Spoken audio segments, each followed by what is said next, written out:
my workbench over here is a mess because I've been working on getting my shop kind of cleaned up and everything, getting things a little bit more organized, and just shop organization to me is incredibly important. So I like to have that all taken care of. Let's talk about food prep.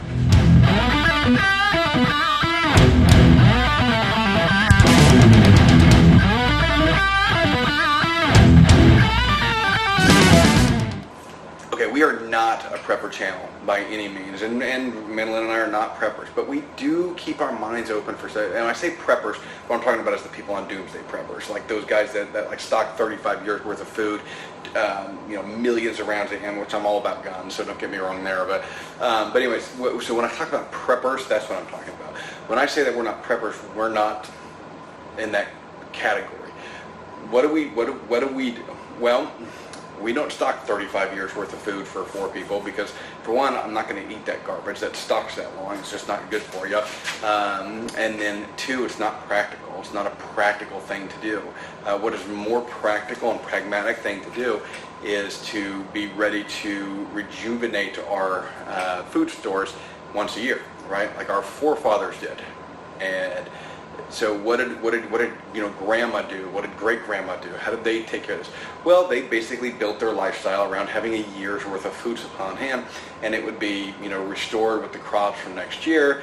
They would be restored in the hunting eras, so they didn't have traditional seasons necessarily going back before like the Department of Fish and Game, but they still had seasons where it was more the game was more readily available based on the natural migratory patterns of the game. So there were still seasons for that game. There were still seasons for beef and chicken and pork because especially, you go down south, you don't harvest beef and pork in the summertime because the meat will spoil. You got to harvest it in the wintertime, especially the beef, because you want to hang it. So, and without refrigeration, they had to hang it outside, wrap it with cheesecloth or whatever to keep the bugs off of it. But it had to hang outside when the temperatures were consistently above freezing, but below a certain point where the meat was spoiled. I want to say it needs to be right around, like ideally 34 to 38 degrees. If there's anybody that's a butcher, put that down in the comments, or if you butchered.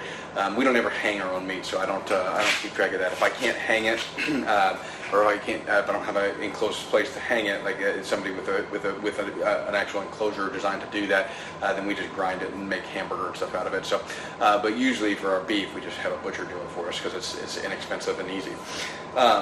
So, anyways, what we want to do is we want to get our food stores in an orderly capacity that can get us through those time periods. So how do we build this? Well, first off, we want to build this 0 to 30 days, right? We want to be able to get through the Hurricane Katrinas that come through, tornadoes that tear apart the area. We went through an issue, I think it was 2 years ago, where a hurricane came through here and knocked out power in our area for, I think we lost ours for 9 days. We were good. We had everything set up. I had generator backup. Now we don't have a whole house backup generator. We have a small 9,500 watt generator, or peak generator. I think it's 7,500 running, and I have a small sub panel that runs. And so having the ability to power our refrigerators and our freezers so our meat didn't spoil was extremely important. I had friends of mine running inverters in their cars and running their cars constantly during that time frame, and they were running inverters with like small like mini fridges on it to keep their food cool. So having a generator and having that 30 days of food, to me, is really that kind of first step. Okay, so 0 to 30 days is your first step. Let's get that knocked out. You can do that very quickly. Add your generator, add some capabilities to preserve food and store food a little bit longer during those issues, but 0 to 30 days is your first step. At 0 to 30 days, what you're looking for is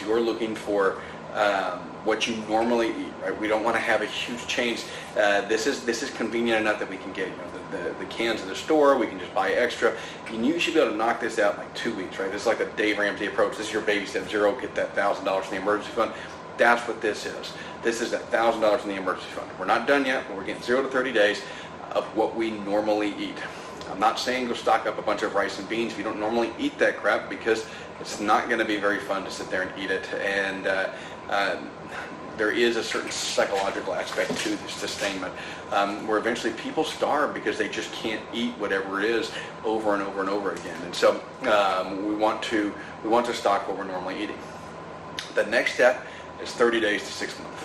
This is where we start looking at longer term staples, right? This is where we're going to start looking at, okay, I want to buy bulk flour, so I want to, instead of buying bread, stocking my freezer with bread, I want to buy a bread maker, and I want to get flour, and I want to go buy 25, 50-pound bags of flour, keep some of them in food grade buckets ready to go, we keep some in the freezer. So usually for us we have like, I think we have about 100 pounds of flour in the freezer, and then at any given time we got about 75 pounds of flour out there ready to use, ready to bake with. Now we don't grind wheat. That's simply because it just hasn't been high on our priority list to buy a wheat grinder. That's something that'll come in the future for us. It's stored better that way, so if that's an option for you, that is a better option. But just to get started, buy a couple bags of flour from Costco. It's pretty inexpensive. So these are the things where you're putting those staples back. You're putting the beans back that you actually eat, right? So not just red beans and rice. You got to actually do something that you normally cook with. And if you don't cook with that stuff, start now and start practicing and start learning to like it, learning how to make recipes that actually taste good. So staples like that, this is where you start adding in beef and pork and stuff like that to your freezer, getting with local farmers that produce wholes and halves of these animals that you can then add to your freezer. This is how you get to a 6-month supply. It takes time. You overestimate on it because you always eat more than you think you do. Something I've learned actually selling beef. I have so many people call me and they say, I need a quarter of a cow. That quarter of a cow will last me a year. It will not. A family of our size eats a whole cow and 2 pigs every year. That's objectively what we go through. I know that's what we go through because that's what we actually produce. And actually we can go through more beef than that if I wanted to. We do buy our chickens from a local farm, from Teal Family Farm, which I'm actually going to be out there hopefully tomorrow. I need to call him and see if he can meet me tomorrow, but we'll actually be out there filming and showing you how their pasture poultry is raised. It's not that we can't do it here, we just don't have the time to do it. And so it's easier just to pay them to do it. But for the longest time, we've been doing 100% of our own meats for our farm. But this is something that we're adding in, just buying theirs because it's simpler. But anyway, so getting with those local farmers to get your freezer stocked. So we want to work for 30 days to 6 months, and then the next step is 6 months to 1 year. That step is a separate step. Why do I do that 30 days to 6 months and then 6 months to a year instead of 30 days to 1 year? It's because it's a smaller chunk. It's easier to bite off. If I say, okay, I'm going to work on 30 days to 6 months, that's a goal with light at the end of the tunnel. If I say 30 days to 1 year, it's a lot harder to get that because you think that, okay, I don't even have room for this. And really all we're doing is doubling everything that we have and keeping it on a rotation. For us, that doesn't mean that we have a year's worth of beef and pork in our freezer at any one time. It means that at any one time, so I know what my production is for a year, so I do 1 beef a year. That means that that beef is going to be in there, and as that beef dwindles, that pork is going to be in there. As that pork dwindles, that chicken is going to be in there. As that chicken dwindles, then I'm back up to the beef. And so during certain times of the year, we eat more beef and more pork. In the summertime, we eat a lot more chicken. And it's just how you have to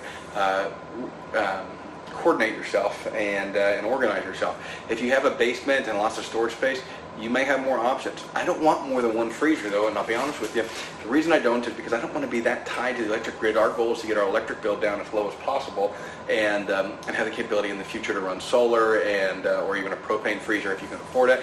But I don't want to be that tied to it. So what I want is I want a freezer, 1 freezer that will hold everything, and that's all I have to maintain. I have a freezer go out. I have a small backup freezer that I can move most things over to. I can dehydrate, I can get everything stored if the freezer does go out. But for the most part, we just want the 1 freezer.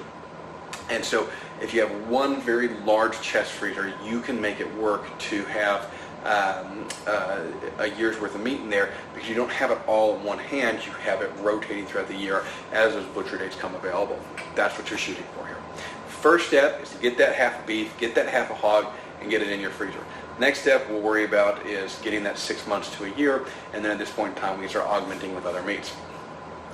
Finally, last step on this, 1 year to infinity and beyond, right? So this is where we run into, okay, I need to start my garden, I need to plant my fruit trees, I need to start looking at raising beef, pork, chicken, something that I can raise on my farm. Maybe it's aquaponics and I'm raising tilapia. I don't care. You're making something that's renewable that I can do every year.